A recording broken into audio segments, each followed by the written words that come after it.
Sejam todos muito bem-vindos, boa noite a todo mundo. Nossa aula de hoje vamos dar prosseguimento aí nos princípios constitucionais tributários, artigo 150 da Constituição, que nós vamos trabalhar ele ainda hoje aqui até o inciso 5, tá? Antes mesmo da gente dar prosseguimento, só dar alguns recados básicos. Na semana que vem nós temos o feriado, que é o dia do professor, mais a semana do Nossa Senhora Aparecida, segunda e terça no nosso calendário é feriado, tá? Na segunda está emendado e na terça é o feriado, e quarta-feira aulas normais. A nossa prova inicial vai ser dia 18, então sem ser semana que vem, segunda que vem dia 11, na outra segunda dia 18.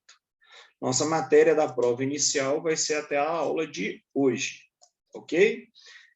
Querendo ou não, vocês fazendo aquela atividade que eu já postei para vocês no sistema aula, já é uma forma de vocês estudarem para a prova, porque na prova eu só peço e só cobro que eu trabalho dentro de sala de aula. Então, não tem nada extraordinário, nada além do que a gente está participando, do que a gente está fazendo aqui dentro de sala de aula, ok? Prova são 3 questões abertas, como sempre, super tranquilas dentro do que a gente está discutindo aqui na matéria. Por favor, não jogam no Google e façam Ctrl+C e Ctrl+V, pelo amor de Deus, tá? Eu tive uma prova que eu fiz ela propositalmente isso, e quando você jogava no Google, a resposta vinha errada. O povo quase me matou. Então, faça com que aprendeu, faça com que realmente eu dei aqui dentro de sala de aula, e não com base no que vocês vão colar aí, tá? Aproveitem esse esquema, essa forma de avaliação que é diferenciada, justamente para vocês terem esse cuidado aí e trabalhar de uma forma mais bacana aí, para engrandecer aí o aprendizado nosso, tá? Gostaria que todos vocês pegassem a Constituição, abrissem a Constituição lá no artigo 150, e aí a gente volta a trabalhar ele hoje. Quando a gente pega o artigo 150 da Constituição,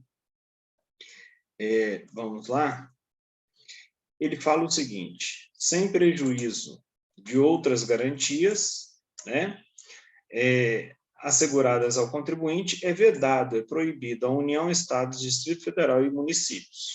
Inciso 1, exigir ou aumentar tributos sem que lei estabeleça. Nós falamos isso na última aula e explicamos todo esse princípio da legalidade. Mostramos que há diferença da lei em sentido amplo e restrito, né? Ou seja, tem a legalidade restrita dentro de uma lei, desculpa, nós mostramos que nós temos a legalidade com base no artigo 97 do Código Tributário Nacional, que tributos não podem ser criados ou deixar de existir sem que lei estabeleça. E o princípio da legalidade traz uma segurança jurídica para a gente, e aí a gente sabe o que a gente está pagando, por quê e como a gente está pagando. O inciso 2, nós também trabalhamos e falamos justamente da instituição de tributos de maneira desigual. Isso que eu queria falar. Essa questão, quando você tem instituição de tributos diferenciada, você tem a diferenciação especificada dentro da lei, e não uma diferenciação que discrimine todos, né? Então, nós mostramos isso. Então, exemplo, eu tenho uma lei do IPVA, que é um imposto sobre propriedade de veículo automotor. Então, todo mundo que é proprietário de veículo automotor tem que pagar IPVA. Mas dentro da legislação do IPVA, eu tenho diferenciações de tributação. Então, eu tenho classes e situações que são tratadas de forma diferenciada ali, naquela situação, quando eu trabalho o IPVA. E hoje a gente fala do inciso 3 até o inciso 5º, né? E o inciso 3 vem e fala: é proibido, turma, qualquer ente da federação cobrar tributos. A linha A, em relação a fatos geradores ocorridos antes do início da vigência da lei que os houver instituído ou aumentado. Esse princípio no direito tributário é chamado de princípio da irretroatividade tributária.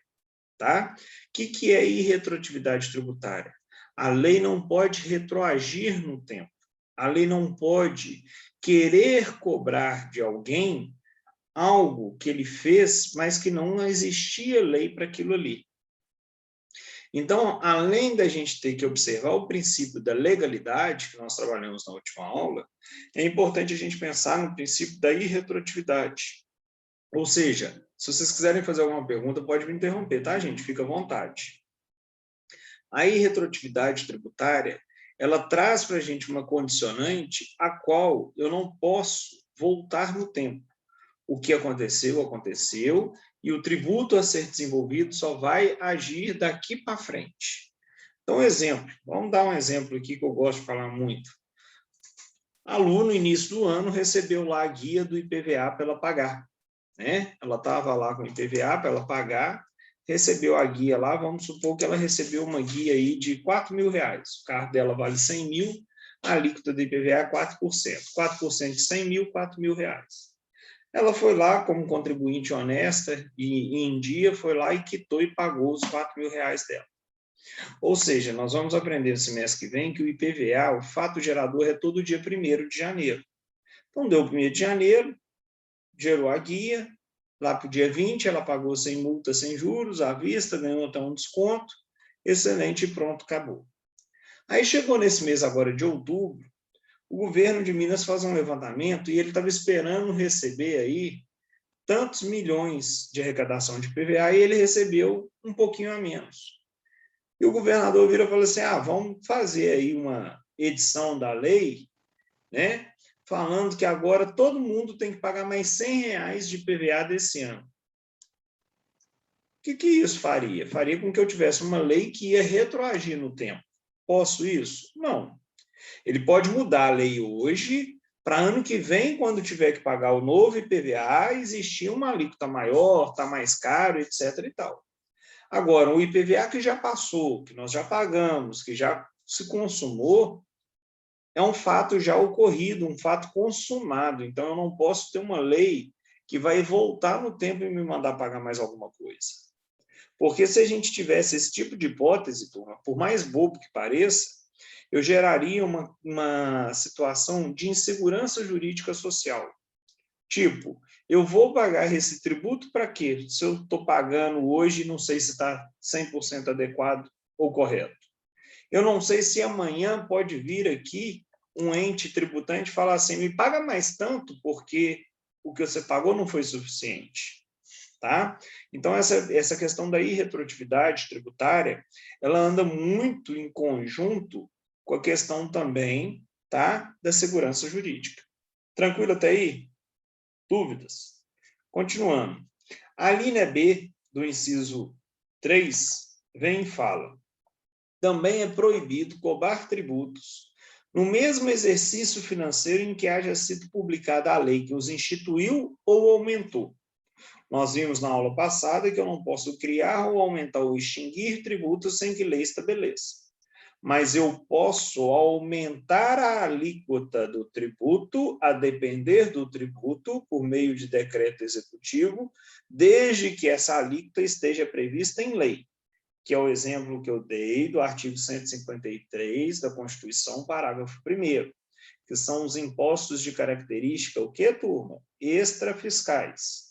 IOF, importação, exportação e produto industrializado, que são tributos e impostos aqui que regulam o mercado. Tá? Olha como uma coisa vai casando com a outra. Aí vem a linha B e fala, não posso cobrar tributos no mesmo exercício financeiro em que haja sido publicada a lei que os instituiu ou aumentou. Esse princípio é chamado de princípio da anterioridade anual. Tá? Podem colocar aí, anterioridade anual. O que quer dizer isso? Vamos supor que nós estamos no dia 4 de outubro, tá, de 2021, e é publicado hoje um novo tributo. E a anterioridade anual desse tributo é essa linha B que a gente acabou de falar. Ele entra em vigor dia 4 de outubro de 2022 ou dia 1º de janeiro de 2022? O que vocês acham?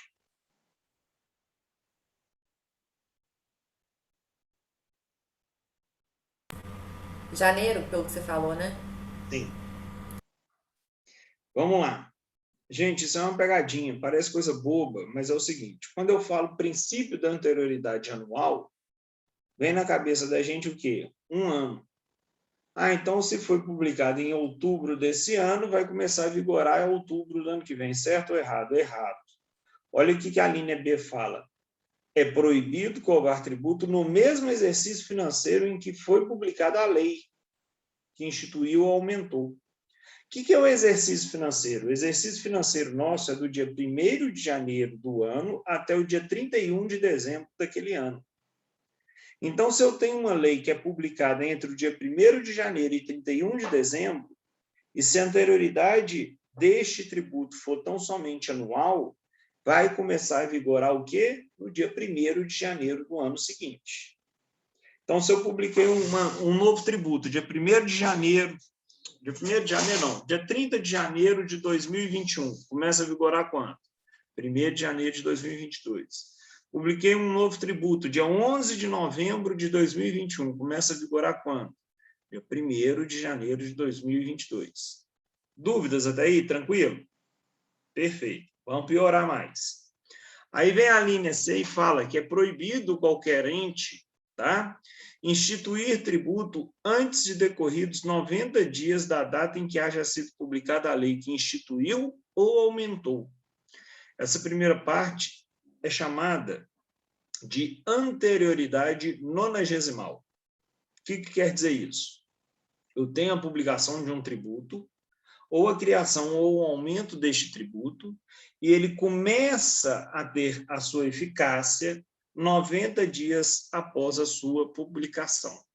Então, é a anterioridade o quê? Nonagesimal. Professor, dá um exemplo. As contribuições de Seguridade Social, artigo 195 da Constituição, parágrafo 6º. Lá fala que todas essas contribuições têm que aguardar uma anterioridade o quê? Nonagesimal. Tá ok? Até aí? Dúvidas? Qual artigo que você falou, professor? 195, parágrafo 6º da Constituição. Ô, Tranquilo? professor, Diga. eu tenho uma dúvida. Pode falar. Que é o seguinte, isso até um projeto, eu não sei se foi aprovado pelo Congresso, em relação à questão aí da alteração da alíquota do imposto de renda. Uhum. Essa alteração deverá ter vigência somente a partir de janeiro? Isso. Ou pode ser a partir de meados do mesmo ano? Como isso pode ocorrer? Então, perfeito. Nós vamos ver que quando eu falo em alteração de alíquota do imposto de renda, a anterioridade dela é anual. Então, eles querem correr com essa aprovação que até hoje não aconteceu e modificar tudo isso na lei, porque se eles conseguirem aprovar e publicar essa lei ainda este ano, começa a ter vigência a partir de 2022, 1º de janeiro de 2022. Tá? Qual é a anterioridade para qual tributo? Eu ainda vou dar o pulo do gato para vocês. Mas é isso mesmo, seu raciocínio está certo. Tá, Gilmar? Não, porque é o seguinte, eu acredito que foi em 19 ou 18, nós tivemos aí uma alteração da alíquota do INSS. Ela começou a vigorar a partir do mês de março. Isso realmente... Isso porque isso foi legal? Por isso, porque mudou. O do INSS é uma contribuição social.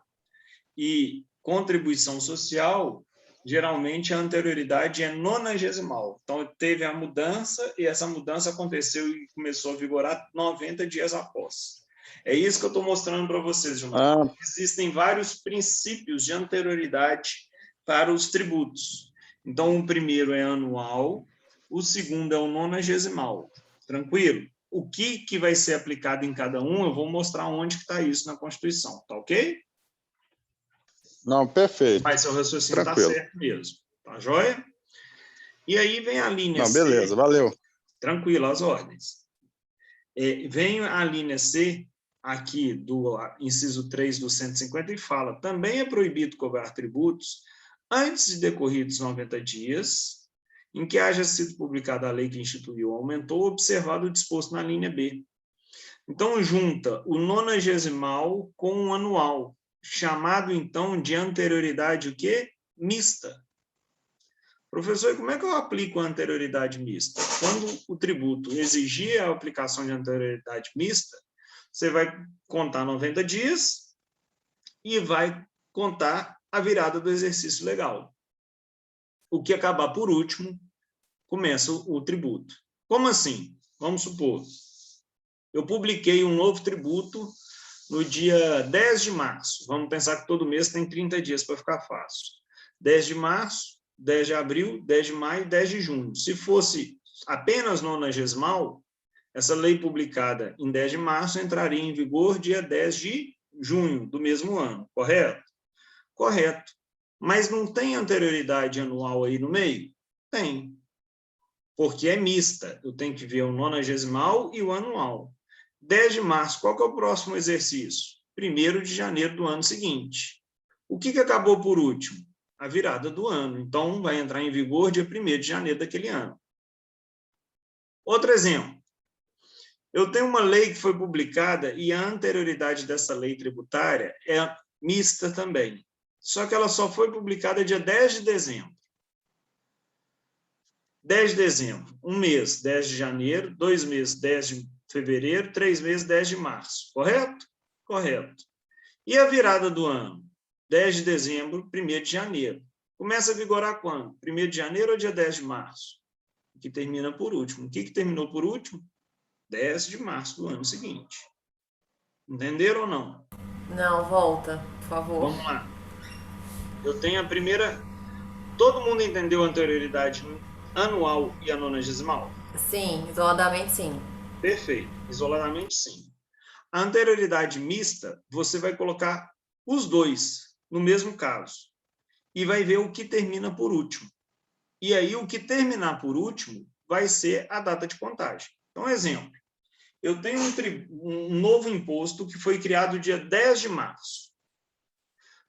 Qual que é a minha anterioridade anual nesse imposto criado dia 10 de março? Vai ser só dia 1º de janeiro do ano que vem. Agora, qual que é a minha anterioridade nonagesimal? Março, Junho. 10 de abril, 10 de maio, 10 de junho. Então, que dia que vai começar a vigorar? Dia 1º de janeiro do ano que vem ou dia 10 de junho do mesmo ano? Ano que vem, não? Exatamente. Por quê? Porque você aplicou o anual e o nonagesimal e está pegando o que acaba por último, o que dá mais tempo aí para o contribuinte, correto? Agora, outro exemplo. Eu tenho uma lei que instituiu um imposto dia 10 de dezembro. O anual vai ser o quê? Dia 1º de janeiro do ano seguinte, correto? E o nonagesimal? 10 de janeiro, 10 de fevereiro, 10 de março. E aí, essa nova lei vai começar a vigorar a partir de 10 de março ou 1º de janeiro? Março. 10 de março, porque é o período mais extenso aí quando você aplicou É o mais as benéfico duas anterioridades. pro Sempre é o contribuinte. mais benéfico para o contribuinte. Tá. Ok, turma? Alguém com mais dúvidas sobre isso? Parece bobo, mas pega a gente na hora da prova. Fiquem à vontade, tá? Para perguntar. Professor, Tranquilo só até para aí? esclarecer, Diga, pode falar. a regra é para todos os impostos, essa anterioridade mista? Perfeito. Então, vamos lá, Fabrição. Quando a gente pega o parágrafo 1º do artigo 150 da Constituição, ele vem e explica isso. Olha só o que está no parágrafo 1º. A vedação do inciso 3, a linha B, ou seja, a vedação da questão da anterioridade anual, não se aplica aos tributos no 148, inciso 1, que é empréstimo compulsório, no 153, inciso 1, 2, 4 e 5, o 153, 1, 2, 4 e 5 é importação, exportação, IPI, que é em produto industrializado, e IOF, que é operação sobre operações financeiras, né? E 154, inciso 2, que é impostos de guerra, tá? Ou seja, eu não aplico anterioridade anual para esses impostos aqui. O resto, eu aplico. Aí vem assim, e a vedação do inciso 3, a linha C, que é a mista, não se aplica também ao 148, inciso 1, 153, 1, 2, 3 e 5, ou seja, importação, exportação, imposto de renda e IOF, ou seja, a anterioridade mista não se aplica também ao imposto de renda, por isso que é só anual, e aí vem justamente o que o Gilmar perguntou, e nem a fixação de base de cálculo dos artigos 155, inciso 3, que é o IPVA, e 156, inciso 1, que é o Imposto sobre Serviços, se não me falha a memória, deixa eu conferir aqui. É o IPTU, desculpa. Tá? Ah, professor, eu tenho que decorar isso? Com muita franqueza, quando a gente decora, a gente esquece. O que eu recomendo e o que eu faço, que eu acho que, que fica mais fácil. Eu lembro de alguns fatos históricos que ajudam a gente a ter essa noção. Então, exemplo, o imposto de renda, o próprio Gilmar trouxe aqui para a gente essa situação hoje, que o Congresso está tentando aprovar de tudo quanto é jeito esse ano ainda. Por quê? Porque se ele aprovar esse ano, vai começar a vigorar a partir de quando? 1º de janeiro do ano que vem. Ou seja, nós estamos aí comemorando a ceia de Natal, né, fazendo um peru de Natal, soltando fogo, e eles estão lá metendo ferro na gente, aumentando a alíquota do imposto de renda. Porque a anterioridade é anual, começa dia 1º de janeiro. É o presente que a gente ganha. Um caso interessante, que o IPI nós temos que esperar 90 dias, tá? Dentro da alíquota. Vocês lembram que teve o aumento do IPI de carro importado? E aí todas as concessionárias de carro importado colocavam assim, compre seu veículo importado 0 km antes dos últimos dias de aumentar o IPI? Ou seja, você lembra aí desse fato histórico, que foi na época da Dilma, que ela teve que aumentar o IPI por conta da pressão das montadoras localizadas no Brasil, e aí ela teve que aguardar 90 dias para o aumento. Os outros, exemplo, IOF, importação e exportação, você lembra de cara que são tributos que regulam o mercado. E aí ele tem aquela característica que a gente conversou na aula passada, de ser tributos extrafiscais, ou seja, tributos que regulam o mercado. E se são extrafiscais, nós temos aí uma situação interessante que traz para a gente que não tem que observar essa anterioridade que a gente está falando. Mais mastigado que isso, no meu material que eu disponibilizei lá no Sistema Faculdade para vocês, tem escrito tudo isso aqui. Então, vem lá, regimes específicos da anterioridade. Aí eu vou explicando cada um. Empréstimo compulsório é assim, IPI só se aplica no 90º, imposto de renda anual, ITR-GF mista, os IPVAs e IPTU, eu vou explicando um por um lá no meu material para vocês, tá ok? Mas a regra básica é parágrafo 1º do artigo 150. Alguma dúvida até aí, turma? Ajudou, Fabrício? Ajudou, Professor, obrigado. Diga, Gilmar. Professor, o senhor citou aí a questão do IOF. Tá? Geralmente nós temos aí a questão do Banco Central alterando, né, a taxa de juros, até mesmo relacionada à questão de empréstimo consignado e tudo. Essa situação também entra nessa questão de extra? Na verdade, a questão da taxa de juros é uma questão muito mais econômica e de mercado do que tributária. Tá? O Banco Central tem, sim, essa autonomia. Vem a questão da Selic, que nós ensinamos naquelas primeiras aulas nossas, que é o sistema líquido de custódia, que é o que os juros, que é o que o governo paga e remunera para nós. Então, tem lógica esse raciocínio seu, só que essa questão não é tributo. Então, não é de competência, vamos falar assim, tributária, tá? Mas tem a ver, sim, com essa situação, mas não se aplica à questão tributária, porque é uma taxa de regulação de juros e de mercado financeiro, ok? Mas ela entra em vigência a partir de imediato. Ela entra de imediato, mas ela não é tributo. E aí, pegando até o gancho do que o Gilmar está falando, tributo nós aprendemos o que, turma? Tributo é toda prestação pecuniária compulsória instituída mediante o quê? Mediante lei. Então, não sendo tributo, ela pode ser instituída e aumentada ali por meio da decisão do governo, sem ser por meio de lei. Tá? Não, ok. Compreendi, perfeito. Tranquilo? Tranquilo. Mas fica à vontade, tá, Gilmar? Só estou explicando novamente e é bom que eu vou recapitulando, volto, vai e volta, que isso é bom para a gente rever, principalmente é uma aula antes da prova. Tranquilo até aí, né, turma? O inciso 4 do artigo 150 vem e fala que é proibido os entes da federação utilizar tributo com efeito de confisco. Confiscar, gente, é tomar do outro o que lhe pertence para si, né? Confiscar é diferente de tributar. Tributo, voltando lá no artigo 3º, é toda prestação pecuniária compulsória instituída mediante lei que não constitui sanção de ato ilícito. Então, se eu estou pagando tributo, é porque eu estou fazendo algo certo, tá? É porque eu estou fazendo algo adequado. Agora, o tributo não pode ter efeito de confisco. E o efeito de confisco é o efeito que inviabilizaria a nossa função econômica. Tipo, eu não vou trabalhar porque o que eu pago de tributo é inviável. Eu deixo mais dinheiro com o governo do que comigo. Que é aquela famosa curva de Laffer que a gente ensinou e discutimos aqui dentro de sala de aula. Tá? Agora, e a multa, professor? Multa não é tributo. E a multa ela pode ter dois tipos de caráter.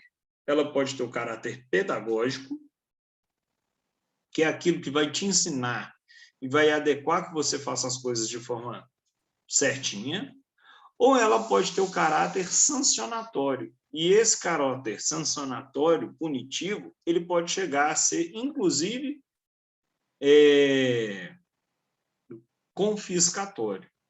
Ah, professor, então dá um exemplo. Então, beleza. Primeiro exemplo. Eu declarei meu imposto de renda lá, tive que pagar mais 10 mil reais, mas não tinha dinheiro e não paguei. Ok, eu declarei bonitinho? Declarei. Vou ficar com a dívida de 10 mil? Vou. No dia que eu for pagar, eu vou pagar uma multa aí de 20%, mais atualização monetária. Ou seja, Eduardo, paga 10 mil em dia, porque se você atrasar, você vai ter uma multa de 20%. Tipo, o caráter aí é pedagógico. Ó, paga em dia, porque senão você vai tomar uma multa. Agora, eu fui fazer meu imposto de renda e peguei um documentozinho lá falso, um recibo que não existe, e coloquei lá no meio, para fingir de bobo. E caí na malha fina. E aí o fisco descobriu que aquele recibo que eu dei lá como comprovante de despesa é de um morto. O cara já morreu tem 3 anos.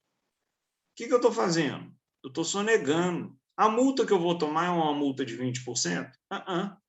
Ela pode chegar até 225% do valor devido. Para quê? Para ela ter um caráter sancionatório e, às vezes, até confiscatório. Tipo assim, o fisco vai quebrar suas 2 pernas e seus 2 braços para você nunca mais fazer isso na sua vida. Ou, se você quiser fazer de novo, você vai ficar inviabilizado, porque você vai tomar tanta autuação que você não vai dar conta de pagar. Então, é diferente. Multa pode ter o efeito confiscatório. Agora, o tributo, jamais. Ok, turma? E a outra é estabelecer limitações ao tráfico de pessoas ou bens por meio de tributos interestaduais ou intermunicipais, ressalvada a cobrança de pedágio pela utilização de vias conservadas pelo poder público. Vamos lá. Professor, mas tem o ICMS, que é o Imposto de Circulação de Mercadoria e Serviços, que é cobrado entre estados aí. Beleza. Mas é previsto constitucionalmente, existe previsão constitucional e há legislação a respeito disso. O que eu estou trazendo aqui é que eu não posso estabelecer uma limitação nem de trânsito de pessoa, nem de tráfego, por meio de tributos. Então, eu posso regulamentar como que vai se dar essas transferências e tributar, mas eu não posso inviabilizar o tráfico dessas questões. Tá? E aí vem uma outra coisa, ressalvada a cobrança de pedágio pela utilização de vias conservadas pelo poder público. Professor, então aquelas teses que eu vi lá de TCC na internet, que pedágio não precisa pagar, que pedágio é uma afronta, não sei o quê, está errada? Tá aí, ó, gente. ressalvada, ou seja, pode existir a cobrança de pedágio pela utilização de vias conservadas. Professor, e pedágio é tributo ou é uma cobrança que não é tributo? A mesma lógica da diferenciação de taxa e tarifa, né? Porque se eu tenho um pedágio cobrado, né, por uma concessionária, é a mesma coisa quando eu pago um ônibus, que é um serviço público, transporte coletivo, explorado por uma concessionária, ou seja, é um serviço público, mas terceiro que está explorando, eu só pago quando eu utilizo, então não tem a compulsoriedade, ou seja, não é obrigatório, e, além de tudo, não é instituído por lei. Ele é instituído mediante um contrato administrativo feito entre a concessionária e o ente que permitiu a concessão e exploração daquela rodovia. Então, muito cuidado com isso também. É a mesma diferenciação de taxa e tarifa. Tranquilo? Dúvidas aí até aí? Não, por enquanto não. Vamos lá. E aí, gente, só iniciando, que eu não vou entrar nele hoje, porque eu gosto de usar uma aula inteira para ele, o inciso 6 fala da vedação entre os entes tributantes de impostos sobre diversas questões aqui, tá? E é muito interessante esse inciso 6, porque ele quebra um tanto de paradigma errado e equivocado que a gente tem. Exemplo, tem muito candidato aí que vira e fala assim, tem que acabar e tem que tributar os templos de qualquer natureza. Pode até ter esse tipo de opinião, mas para a gente fazer isso, nós vamos ter que ter uma nova constituinte, porque esse inciso 6 do artigo 150, ele é tratado tanto pelo Supremo quanto pela doutrina como cláusula pétrea. E cláusula pétrea, vocês aprenderam melhor do que eu em direito constitucional, que são aquelas condicionantes que não podem ser modificadas por meio de emenda constitucional. Professor, mas o que tem a ver tributação de templo de qualquer natureza com cláusula pétrea? Tudo, porque esse inciso 6, nós vamos falar na próxima aula, ele remete diretamente a todo o artigo 5º da Constituição. Então, quando lá no artigo 5º fala que todo mundo é livre, todo mundo tem direito de ir e vir e de expressão, eu estou falando ali da liberdade religiosa. Quando eu estou falando ali que todo mundo tem liberdade para ter qualquer tipo de partido político e ideologia política, eu trato no artigo 150 a imunidade para os partidos políticos. Então, uma coisa se relaciona à outra, tá? Fica só essa deixa aí para a gente. E aí, turma, mais alguma dúvida? Mais alguma questão? Por hoje é só isso. Então tá tranquilo. Eu tenho mais dúvida porque eu Tranquilo leio antes. Mas se tiver depois, tá, Lu? Pode trazer para Tá, gente. eu vou dar uma lida com calma, professor, hoje eu não Isso. consegui. Perfeito. Aí vocês trazem para mim. Pode ser de Pode aulas deixar. antigas, tá ok? Tá, sem problemas. Turma, então, joia. Um abraço para vocês.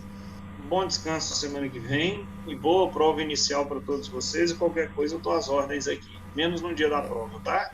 Tá, joia. Até Um um abraço, dia antes eu estou à obrigada. disposição. Um dia depois da prova eu volto online para vocês. Firme e forte. Combinado. Tá bom? Obrigada, professor. Com Deus, gente. Com Deus também.